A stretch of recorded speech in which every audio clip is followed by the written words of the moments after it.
골로새서 3장 15절에서 17절 같이 합독하겠습니다. 그리스도의 평강이 너희 마음을 주장하게 하라. 너희는 평강을 위하여 한 몸으로 부르심을 받았나니 너희는 또한 감사하는 자가 되라. 그리스도의 말씀이 너희 속에 풍성히 거하여 모든 지혜로 피차 가르치며 권면하고 시와 찬송과 신령한 노래를 부르며 감사하는 마음으로 하나님을 찬양하고 또 무엇을 하든지 말에나 일에나 다 주 예수의 이름으로 하고 그를 힘입어 하나님 아버지께 감사하라. 아멘. 오늘 골로새 3장 15절에서 17절은 구조가 이렇습니다. 읽은 17절 이후에 보면 18절에 한번 보세요. 아내들아 남편에게 복종하라. 19절은 남편들아 아내를 사랑하며, 또 20절에는 자녀들아 모든 일에 순종하라. 21절에 아비들아 자녀를 노엽게 하지 말라. 일상생활 속에 각자의 신분과 사회적 위치와 상황에 맞는 신앙의 삶을 이제 전반적으로 권면하는 18절에 들어가기 전에 15절에서 16절이 마지막 공적인 공동체의 모임 안에서의 어떤 신앙의 덕목을 어떤 식으로 우리가 도출해 내는지를 이렇게 설명을 해요. 그러니까 지난주 14절까지는 일반적으로 중요한 신앙의 덕목을 그렇게 언급을 했습니다. 오늘 15절, 16절은 가장 심년에 있는 신앙의 덕목을 샘길러내는 그런 사역적인 내용을 다루고 있어요. 그리고 17절은 보면 18절, 19절, 20절, 21절 그죠? 아내들아 남편들아 자녀들아 아비들아 종들아 상전들아 이제 이런 일상 속의 신분에 맞는 이제 신앙의 권면을 이제 해나가는데 그것에 대한 총론을 17절에 딱 이야기를 합니다. 17절 이런 거죠. 또 무엇을 하든지 일에나 말에나 일이나 이렇게 이야기하는 거죠. 그러니까 지금 18절부터 21절까지 쭉 이어가는 모든 일상생활들의 모든 것들을 한꺼번에 총론으로 17절에 무엇을 하든지 일상생활 속에서 이 무엇을 하든지 월요일부터 토요일까지를 이야기해요. 그 원칙을 17절부터 시작해서 쭉 이제 실제 내용으로 들어가는 거죠.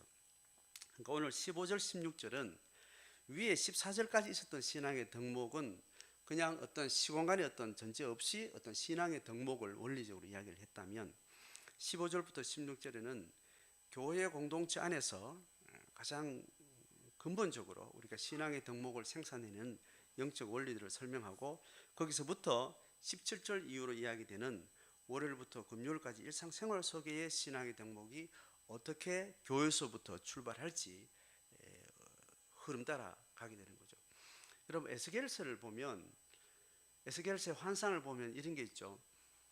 에스겔서가 환상을 보는데 성전의 지성소부터 성소에서 샘물이 이렇게 흘러나오잖아요. 샘물이 흘러가지고 거기서 골짜기 가서 그 수원지가 되는 거죠.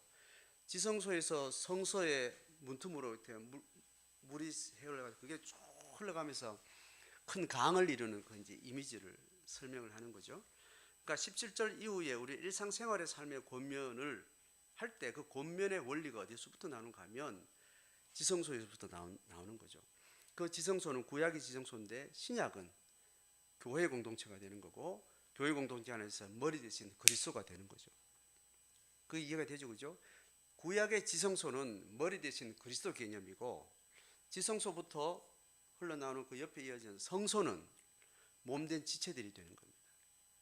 그러니까 구약의 이미지하고 신약의 이미지가 그러니까 우리 사람 마음과 마음을 이어주는 이 관계적 조직 자체가 성소가 되는 겁니다. 그 성소는 지성소인 머리 대신 그리스도부터 우리에게 흘러들어오는 거. 거기서부터 모든 무슨 일을 하든지 말에나 일에나 월요일부터 토요일까지 아내 된 자들은 남편 된 자들은 자녀는 부모는 이제 각 신분별로 이제 그 이야기를 흘려가는 그 구조를 여러분 이해가 되시겠죠? 자, 그래서 이제 15절, 16절이 이제 선언되어지는 이게 지성소에 대한 위치라고 이해하고 이제 읽으시면 됩니다. 15절 그리스도의 평강이 너희 마음을 주장하게 하라.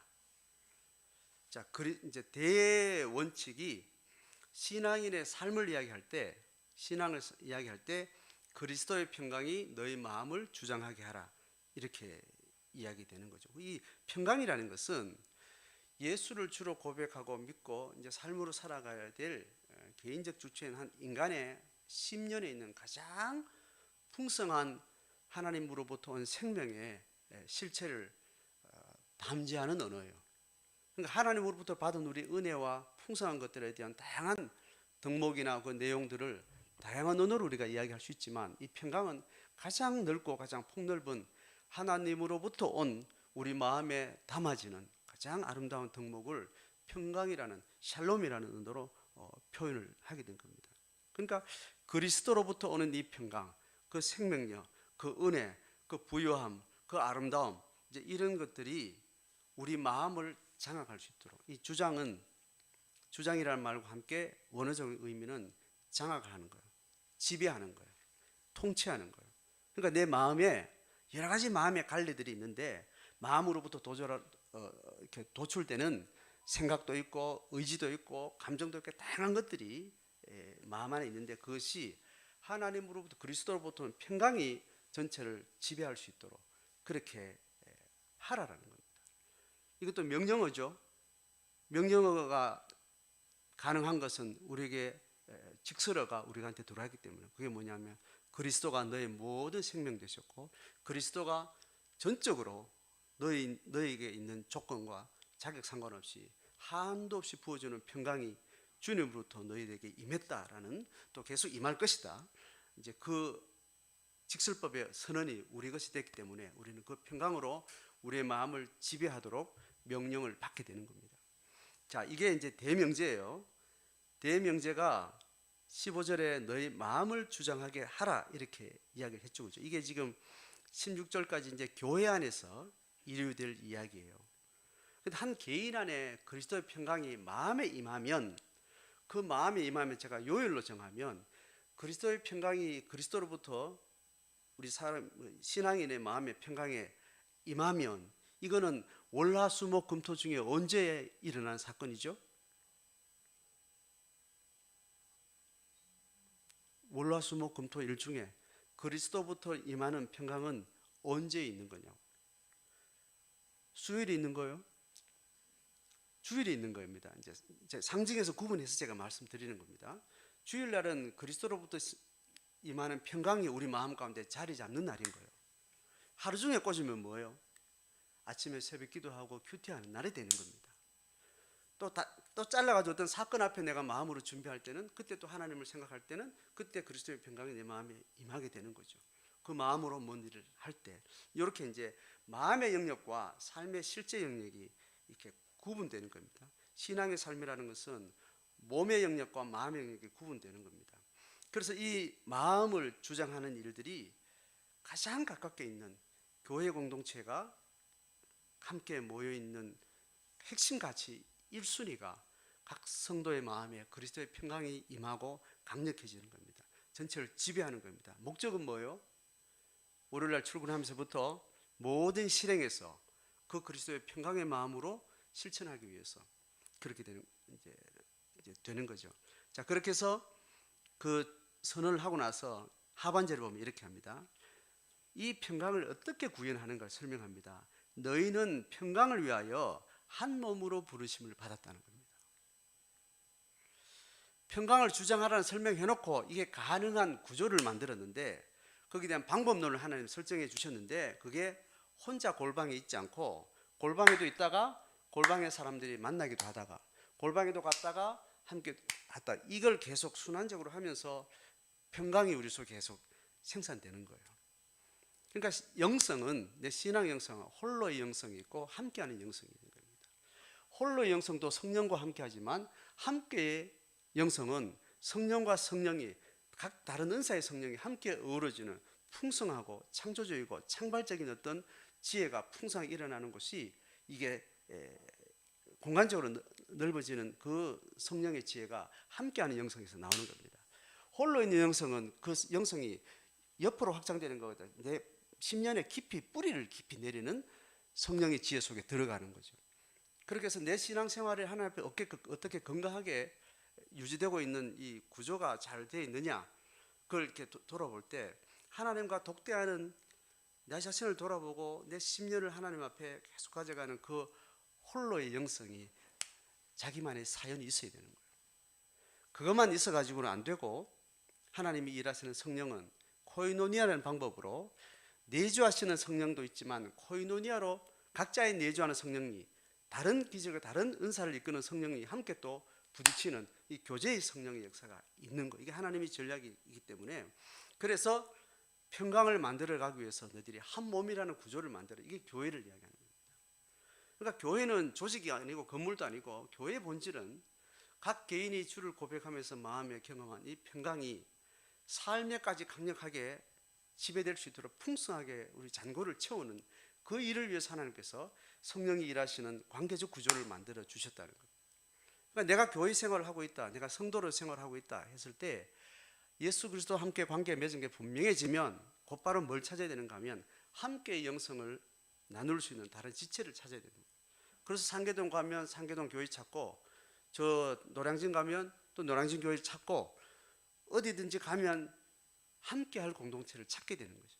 그건 성령께서 그렇게 강력한 추동하기 때문에 내 깊은 개인 골방이 생성되면 그 함께할 수 있는 이 비밀과 이 엄청난 은혜들을 누가 함께 나누고 싶으면 안다라는 마음속에 있게 돼 있는데, 그게 먼저 그런 이 고백을 함께 있는 자를 만날 때 천군만마를 얻은 것처럼 반갑고 기이하고 기쁘고 감사한 이런 마음들이 내 속에 생리적으로 생기는 거죠. 자, 그렇게 해서 이 평강을 위해서 하나님이 한 몸 된 관계를 주셨다는 거예요. 교회의 지상사명은 각자에게 임한 이 평강이 그 임함이 삶으로까지 강력하게 발현될 수 있도록 함께하는 관계를 하나님이 소명을 하셨다는 겁니다. 각 개인이 하나님 앞에 이 소명이 내 속에 하나님 내게 콜링하고 있는지를 스스로 고민하고 진지하게 생각을 해보셔야 돼요. 자기 양심에, 자기 내적인 흐름을 따라서, 아, 주님이 나를 네 홀로 있어도 좋은데 반드시 함께해라. 큰 교회에 들어가면 함께하는 것 같지만 절대로 그렇지 않습니다. 조직 안에 들어가면 함께하는 것 절대로 그런 게 아니에요. 조직 안에 들어가는 거하고 큰 사람들이 모인 군중 안에 들어가는 거하고 이거는 하고 다른 별개의 이야기예요. 최소한 가정에서 예배를 드리더라도 2명, 3명 가정에서 30명이 모이더라도 거기서 함께하는 이 함께가 성경이 말하는 함께 한 몸 된 관계 안에서 만드는 평강의 나눔이 되는 거죠.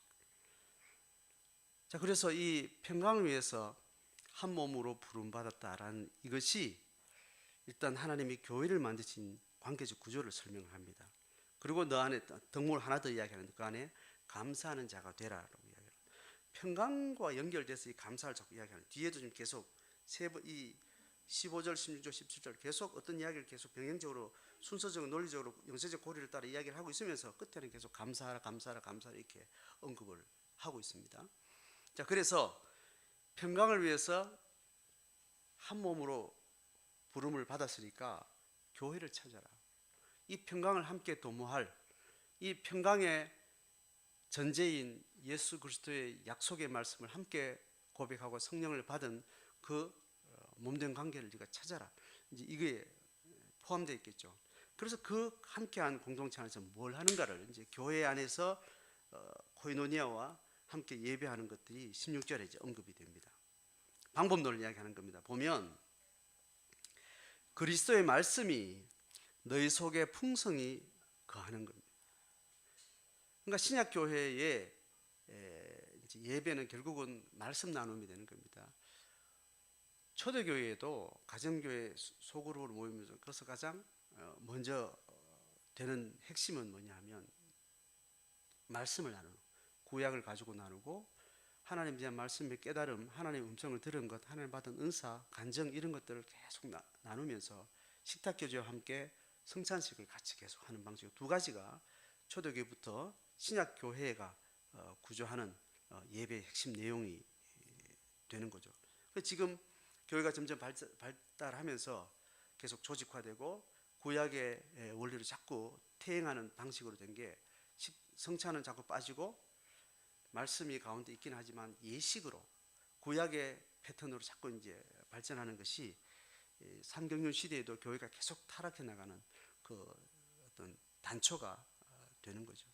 자, 그래서 그리스도의 말씀이 너희 속에 풍성히 거하도록, 그리스도의 말씀은 이렇게 설교를 하는 것이 가장 전형적인 형태이긴 하지만 이것이 가장 구약적인 방식대로 흘러간 거예요. 원래 말씀은 초대교회는 각자가 말씀을 한마디씩 다 가지고 오는 거예요. 지금으로부터 어떤 그림이냐면 큐티를 매주 하는 사람들이 각자 큐티를 통해서 받은 하나님의 은혜와 깨달음을 가지고 다 이야기하는 거예요. 그래서 우리가 지금 식탁교제 할 때 식탁팀들이 주일날 다 밥 반찬 다 준비해서 막 전체를 다 제공하는 방식이 있는가 하면 밥만 딱 하고 반찬을 각자 가져오잖아요. 그죠? 가져와서 각자의 반찬을, 각자 떡을 다 나눠서 풍성하게 나누는 이 원리가 이 성경의 원리하고 더 가까운 거죠. 그러니까 지금 이 설교자가, 이 설교꾼이 있어가지고 이 계속 말씀을 여기서 일방적으로 전하는 방식은 구약의 방식으로 퇴행한 방식이에요. 성도들은 말씀에 마음이 동하거나 동하지 않거나 각자 선택에 눈에 보이지도 않고 확인도 안 돼요.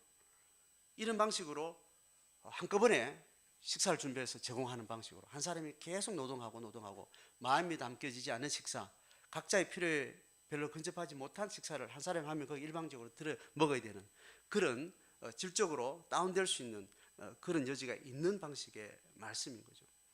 그래서 우리는 회복해야 되는 거예요. 소그룹을 회복해야 되고 가정교회로 가야 되고 셀 운동을 해야 되는 이유가 이 말씀의 풍성한 원리를 회복시키기 위해서 계속 일어나는 운동이 되는 거죠.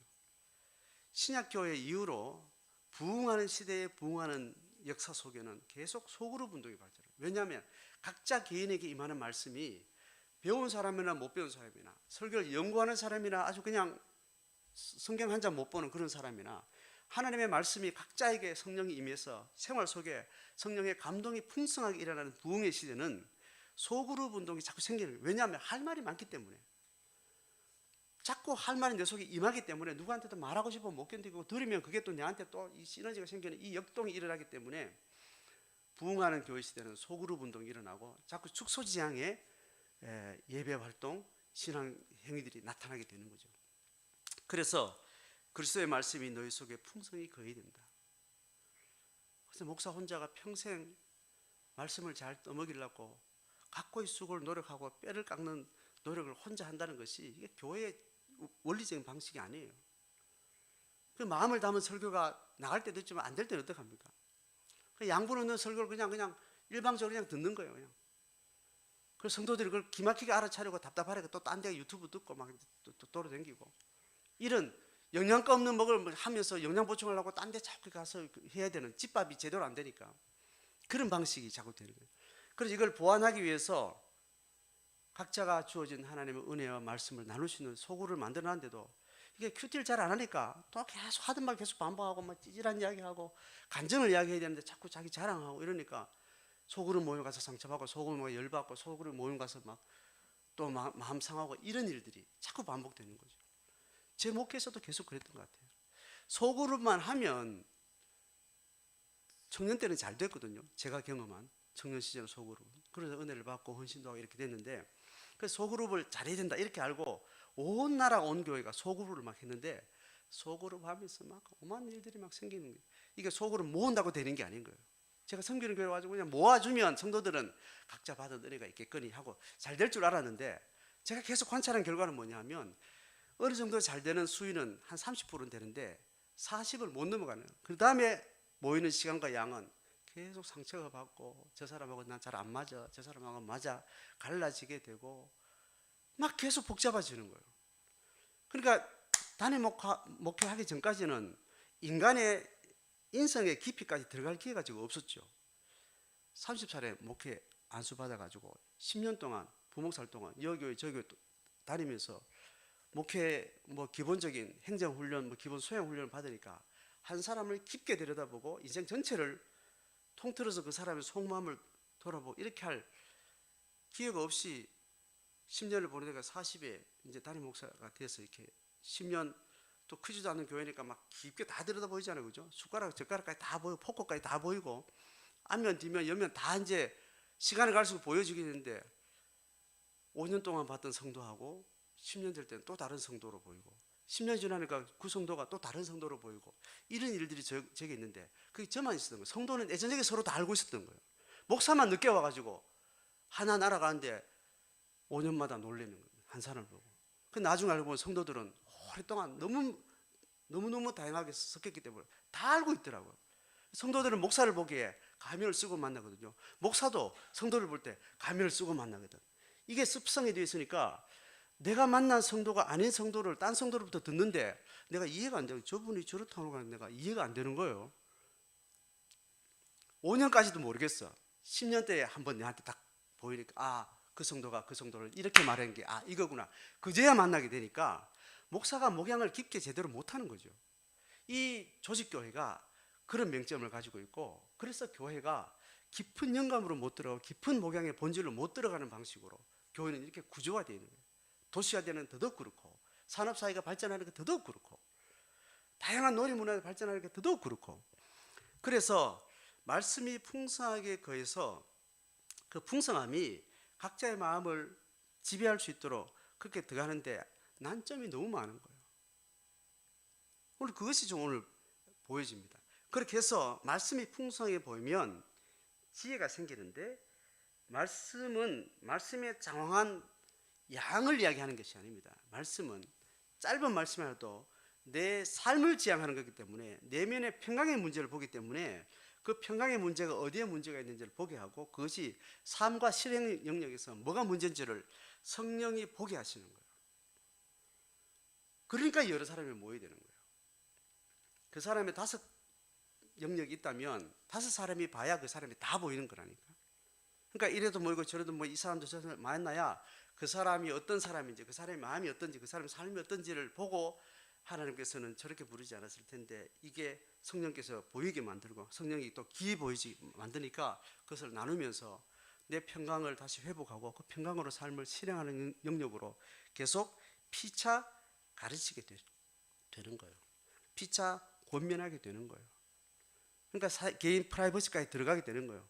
개인 프라이버시까지 들어가는 게 최고 큰 문턱인데 그 프라이버시는 내가 예수의 평강으로 내 일상을 지배하고 싶다는 강력한 성령의 욕망이 나한테 가득할 때 내 프라이버시를 내놓을 수 있는 거예요. 자식 문제를 내놓을 수 있는 거예요.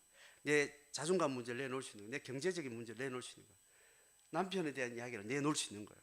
왜냐하면 그 영역에도 예수의 평강으로 내가 살고 싶다는 강력한 내 안에 열정이 있을 때 프라이버시를 내려놓으면 그 프라이버시를 가지고 감나라 배나라를 서로 할 수 있는 겁니다. 예수 안에서 예수가 지배하려고 할 때 결국은 예수가 아무리 예수가 오지 않습니다. 예수의 영을 받은 성도가 다루게 되는 겁니다. 목사가 성도들의 사생활을 감나라 배나라 그 직장 끊어야 되겠다. 자식을 지금 버려야 되겠다. 돈을 이런 식으로 써야 되겠다. 당신 자존감이 쓸데없는 자존감입니다. 이 개인 프라이버시를 칼로 그냥 속을 그냥 훅 찌르듯이 찔러도 되는 것이 내배 째시오하고 열어놓은 사람한테는 말씀의 훈계와 권면이 들어가게 되는 겁니다.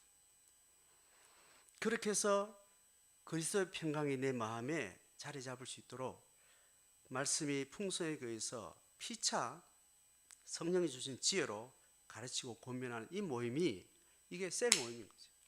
이게 개인 목양이죠. 개인 신방이죠. 개인 생활 나눔을 그걸 위해서 하게 되는 거예요. 이 원리를 목사가 모르니까 속으로만 만들어 놓고 계속 몇 명 모이는지만 체크하는 거예요. 부목사 때 제가 사역했던 상당한 많이 몇 그룹이 어디서 몇 명 대충 어떻게 모였는지 그걸 계속 관리하는, 그러니까 관리를 하는 거예요.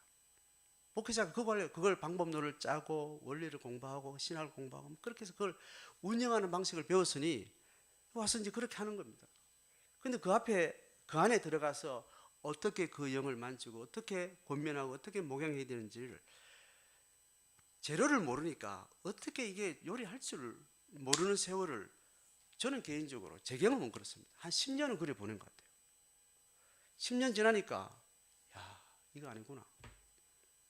내가 알고 있는 데이터로서는 이렇게 하면 된 줄 알았는데 전혀 모르던 데이터가 교회 생활하는 이제 보여지기 시작하니까 이걸 요리하는 방법을 제가 모르겠는 거예요. 어떻게 들어갈지 모르겠더라고요.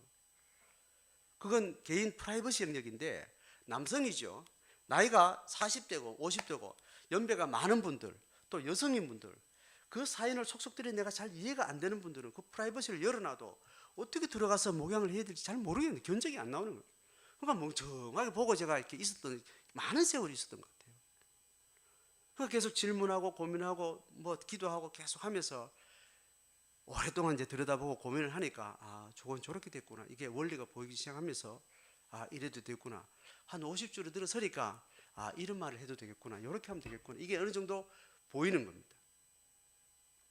제 개인의 생애 주기를 통해서 이렇게 경험하는 경험인데, 이게 사실은 전수가 돼야 되는 거예요. 이런 목회와 목양은 성도들한테 전수가 되고 성도들한테 그 지혜가 계속해서 우리한테 누려져야 되는데, 그렇지 않은 상태에 있더라. 이게 제가 지금 보고 제가 경험한 내용의 이해가 되는 거죠. 자, 이것이 포천에 오고 나니까 반일 해야 되지, 뭐 자연이 좋다고 시간 보내야 되지, 또 빨리 집에 가야 되지. 이제 그나마 모이던 소그룹도 못 해가지고 지금 2주마다 한 번씩 회의를, 그것도 격주로 매주 하면 또 질리고 또 딴 것도 해야 되니까 그걸 못 하고 있는 겁니다. 제 고민이 어떻게 될지 제가 결정할 일이 아니고, 이거는 이 원리를 여러분들이 이해해서 각자가 이것을 어떻게 해소해야 될지, 어떤 방법을 찾아야 될지 구해야 될 것 같고, 저는 이 원리만 설명해야지, 그럼 요래 짜서 요렇게 모여서 요렇게 하세요, 이렇게 할 일은 아닌 것 같아요. 저는 지금 큰 과제입니다. 여기 들어오는 게 지상 목표였는데, 들어오고 나니까, 들어오고 나면 이제 눈덩이는 굴러가서 언젠가 집은 지어지겠고 하겠지만, 그나마 도시교회에서 그냥 때 되면 모였던 그 모임조차 이게 되기 어려워서 제가 계속 기도하면서 지혜를 구하는데, 그 지혜는 제게서 나와야 될 게 아니고 각자의 주신 성령의 은혜에 따라 각자의 필요에 따라서 주시는 지혜를 모아야 될 일인 것 같습니다. 어떤 사람은 소그룹으로, 어떤 사람은 1대1로, 어떤 사람은 매주, 어떤 사람은 2주에 한 번씩 다양하게 할 필요가 있는 것 같습니다. 전에는 제 발상이 매주 한 번씩 무조건 해야 된다. 이거 안 들어오면 이거는 간첩이고, 이거는 나쁜 교인이고, 이거는 신앙 안 좋은 교인이고, 막 이렇게 재가지고 A급, B급, C급 나누고 이런 짓을 했다니까요. 얼마나 행정적이고 얼마나 기계적인 일이에요. 사람마다 일주일에 한 번만 만나도 되는 사람이 있고, 한 이틀에 한 번씩 만나 이게 견적이 나오는 사람이 있고, 한 달에 한 번씩만 해도 자기 마음을 잘 관리하는 사람이고, 다양한 패턴이 있는데 그렇지 않게 그냥 그렇게 하는 거죠. 각자에게 중심을, 아, 목사님 나는 2주에 한 번씩 만나도 편안하게, 내 안에 목적은 내 마음 평강이 내 삶을 지배하는 거니까, 아니면 내가 콜 할 때만 한 번씩 신방해주고 모임하면 좋겠어요. 각자에 맞게 정직하게 하나님 앞에 각자가 하셔야 되는 것 같아요. 그게 모여서 어느 정도 평균점이 나와서, 아, 우리는 2주에 한 번씩 하면 되겠더라. 초신자들은 일주일에 한 번씩 하고, 아니면 모임 한 번 하고 개인별로 이렇게 신방 한 번 하고, 뭐 이런 것들이 각자의 흐름에 맞게 자연스럽게, 핵심은 오늘 또 나는 이 마음의 평강으로 직장을 살았습니다. 이런 문제를 또 하나 앞에 해결했습니다. 이렇게 이 상황을 이겨냈습니다. 이 간증들이 계속 우리 가운데 축적이 되는 거죠. 오늘 여러분에게 과제를 던집니다. 제게 있는 리더로서, 목회자로서 고민을, 답은 여러분들에게 각자에게 임한 성령이 다양한 은사적 시각으로 길을 찾았으면 좋겠습니다. 그리고 나서 뒤에 시와 찬송과 신령한 노래로, 이게 이제 같이 드리는 예식 예배를 통해서 마음의 것이 표현되는 방식입니다. 이게 형식이 없어야 돼요. 삼경륜 시대에 성령이 다양한 방식으로 각자가, 제사장 기도가 각자가 신앙의 주체가 되어서 모이는 공동체 예배라는 것은 시와 찬송과 신령한 노래를 부르면서, 오늘은 좀 30분만 해도 좋고, 내일은 1시간 해도 좋고, 오늘은 지나가도 좋고, 오늘은 순서를 바꿔도 좋고, 이렇게 자유로워야만 그 내용이 담아집니다. 딱 11시 반에 종쳐가지고 주기도문 때리고 기도 한 방 치고 뭐 순서 넣고 이래가지고 하는 형식은 넘어서야 돼요. 넘어서요. 제가 이걸 마음대로 넘어섰다가 제가 우리 교단에 잡혀가봐 겁이 나서 좀 쉽진 않은데, 우리가 그걸 하셔야 돼요.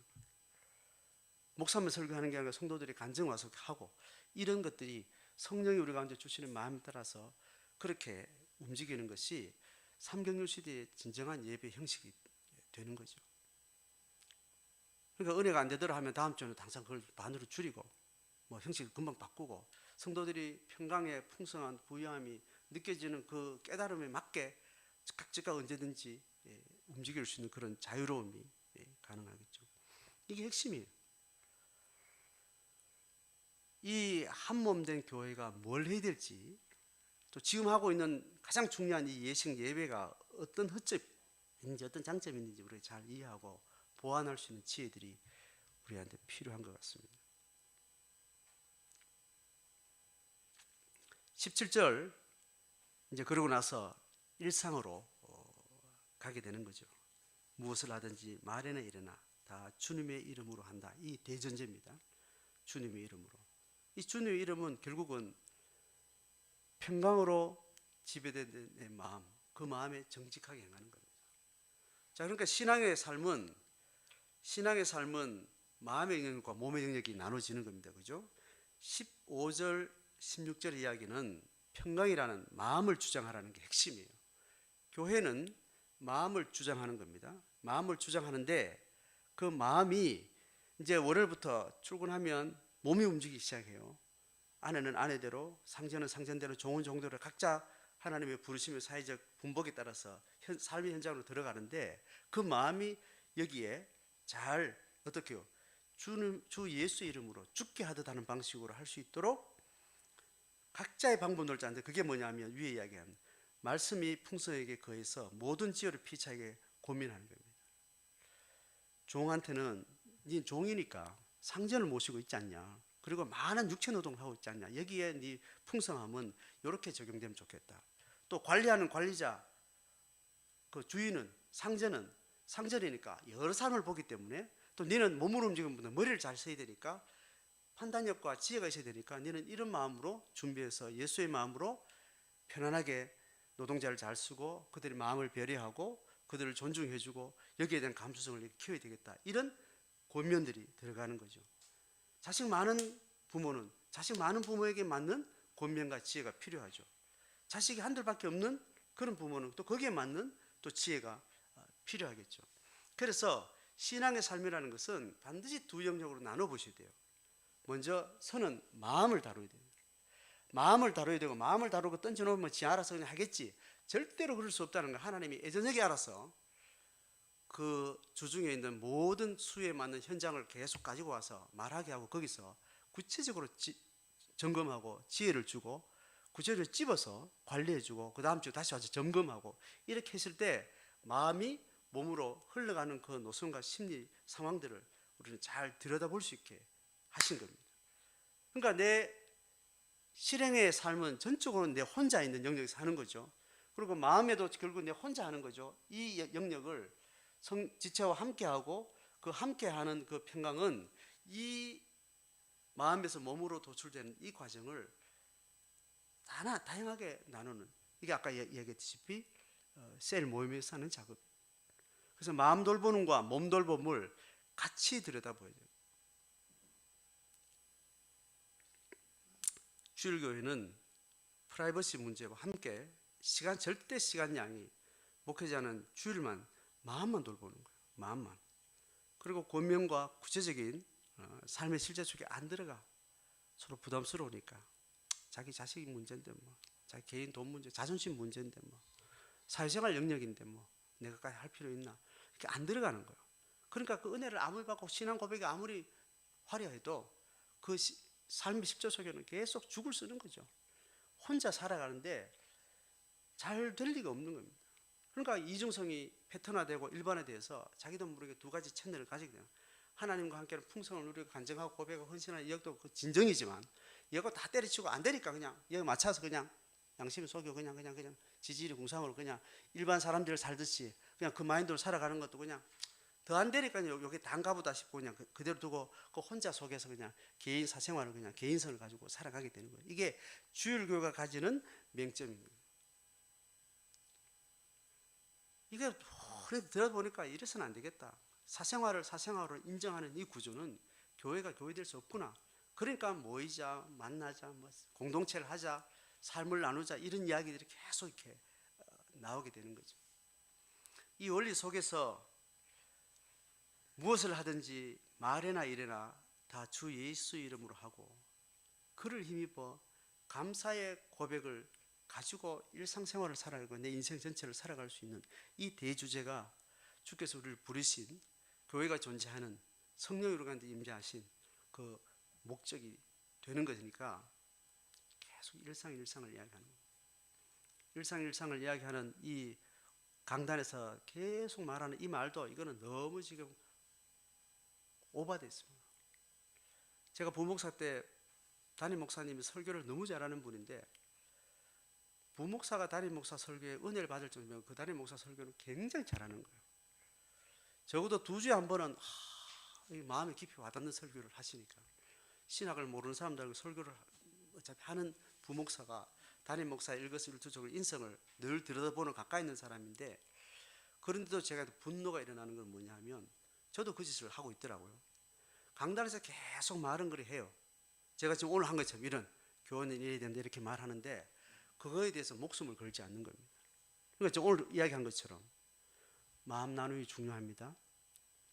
마음의 삶을 지배해야 됩니다. 그러니까 계속 강조하는데 말만 계속하고 그걸 하기 위한 어떤 노력도 그것 때문에 애통하는 마음도 몸부림도 하지 않고 강단에서만 계속 이야기하는 거예요. 제가 보기에는 그 보이는 겁니다. 저걸 차라리 모르면 그래 말하지 않는 강단의 목사 같으면 그걸 목회에 안 넣어도 되는데 그 말을 버젓이 하고 있다면 저게 저렇게 중요하다고 말하면 주중 목회 사역의 교회에 정말 저 사역을 위해서는 반드시 뭔가를 해야 되는데 그걸 안 하고 그냥 던져 놓는 거죠. 저는 이 강단의 양심이 아니라고 저는 생각해요. 근데 저도 그러고 있는 거예요. 절반은 게을러서 절반은 어떻게 할 줄 몰라서 원리는 알겠는데 말만 맨날 하는데 못 해주는 겁니다. 그래서 어느 날 제 마음에 가르치는 지금도 제 고민이 뭐냐 가르치고 티칭하는 지적인 분별하는 은사는 있는데 그것을 실제로 사역 가운데 그걸 만들어내는 목회적 은사는 네가 없는 게 아닌가. 전 그것도 지금 점검을 하고 있습니다. 우금리 공동체 와서 15년 동안 제가 목회적으로 이게 문제라고 보여지는데 보여지고 원리는 알겠는데 그 문제를 해결할 수 있는 목회적 은사가 네한테 있는지 제가 그게 질문인 겁니다. 제가 목회적 은사가 없든지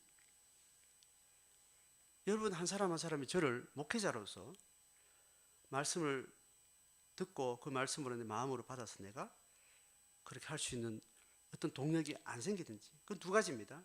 제 개인이 어떤 식으로 매칭이 안 돼서 그럴 수도 있고 성도 한 사람 한 사람이 그 성령의 욕망이 없을 수도 있는 겁니다. 있는데 자꾸 미룰 수도 있고 뭐 여러 가지 이유는 다양하게 있겠는데 저는 저로서 적어도 성도 한 사람 한 사람이 이 마음에 주신 평강을 내 삶으로 살고 싶다는 성령의 강력한 끌림과 함께 열려있다면 열려있다고 저한테 목회적 신뢰를 가지고 마음을 열고 어떤 요청을 해도 제가 그것을 할 수 없다면 저는 목회적 은사가 없는 겁니다. 설교나 하고 뭐 가르친 티칭만 하고 목회는 제가 하면 안 되는 거예요. 잘하는 목사가 오든지 아니면 제가 그것만 하면 성도들 중에 마음을 잘 쪼개는 성도들이 있죠. 그죠? 목사하고 만나면 덤덤하고 그냥 상처받고 그냥 지가 마음만 느껴지는데 어떤 지체를 만나면 마음이 만져지고 내 마음 주신 평강을 어떻게 살아야 될지 지혜를 얻게 되고 그런 성도는 여러분 중에도 이렇게 있죠. 그죠? 목사보다 훨씬 더 내 마음을 만져주고 내가 어떻게 살아야 될지를 잘 이끌어주는 그런 은사가 있는 분들이 있는 거예요. 하여튼 뭐가 됐든지 그건 돼야 되는 거예요. 저는 계속 돌아봅니다. 여러분 각자는 하나님이 나를 어떻게 목양할 수 있는 어떤 지체가 어떤 은사가 내 안에 계속 공급되고 있는지를 확인하셔야 돼요. 자, 오늘 그래서 하나님의 평강의 교회 안에서 풍성이 이루어져서 이 관계적 교회 관계 안에서 우리 삶을 잘 가르치고 권면하고 하나님의 지혜로의 삶을 살아가는 그런 교회가 되기를 바랍니다.